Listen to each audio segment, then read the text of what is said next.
ఆంధ్రప్రదేశ్ మంత్రి నారా లోకేష్ తన వ్యక్తిగత జీవితానికి సంబంధించిన ఓ ఆసక్తికర విషయాన్ని పంచుకున్నారు. ప్రతి సంవత్సరం డిసెంబర్ బ్రేక్ సమయంలో తన భార్య నారా బ్రాహ్మణితో కలిసి ఎండ్ ఆఫ్ ది వరల్డ్ అనిపించే ప్రశాంతమైన ప్రాంతానికి వెళ్తామని చెప్పారు.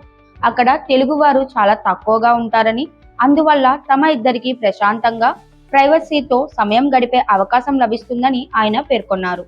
ప్రజా జీవితంలో ఎప్పుడూ బిజీగా ఉండే కారణంగా కుటుంబంతో నాణ్యమైన సమయం గడపడానికి ఇలాంటి విహారయాత్రలను ఎంచుకుంటామని తెలిపారు.